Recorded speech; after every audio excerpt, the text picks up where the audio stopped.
Donc j'ai fait mon DUG à Montpellier, j'ai fait une maîtrise de sciences et techniques biomédicales à Marseille.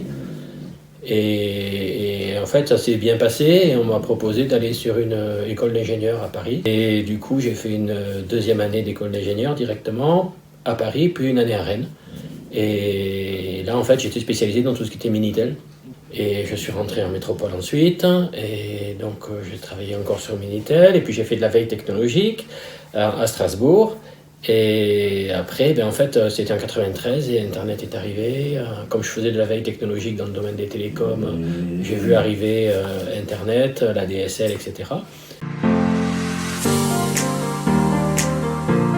J'ai proposé à l'entreprise, dans laquelle je travaillais de me mettre à mon compte, mais de travailler pour eux pendant 2 ans encore à mi-temps et de de faire mon travail sur l'autre mi-temps.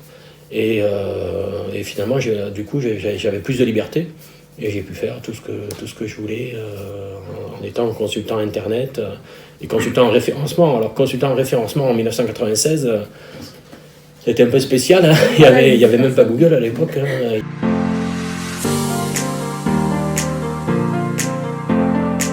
Et en fait, les difficultés, elles sont plus personnelles.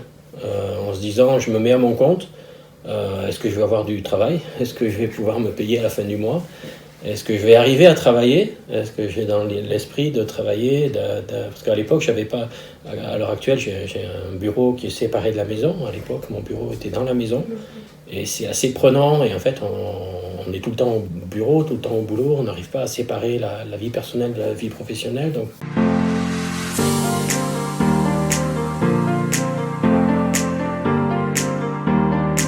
en fait, les clients viennent, ils ont un problème avec leur site web, mal référencé, ou ils se posent des questions, ou il y a une migration, ou voilà, ils ont besoin de quelqu'un qui les accompagne, ou qui leur explique ce qu'il faut qu'ils fassent pour que ça aille mieux. Et puis, donc 50% audit accompagnement, 25% formation, et 25% des livres, des sites web, des guides, des guides PDF.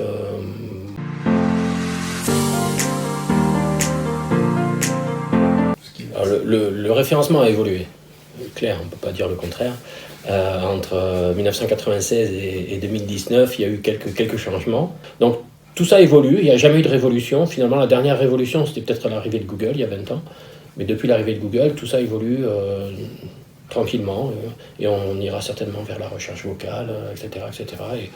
Et le métier de SEO évoluera en fonction de l'évolution des moteurs de recherche. Vous faites votre propre expérience, vous avez vos sites web, vous faites votre propre expérience et vous apprenez par vous-même et c'est vraiment la meilleure école. C'est un petit peu comme une langue étrangère. Là, c'est la même chose, il faut s'immerger dans le SEO et il faut échouer, il faut gagner, il faut perdre, etc. C'est pas grave, on apprend toujours. Donc c'est vraiment comme ça qu'on apprend et quand on aime, on apprend et quand on apprend, ça marche. Enfin, bon, j'espère pour vous en tout cas.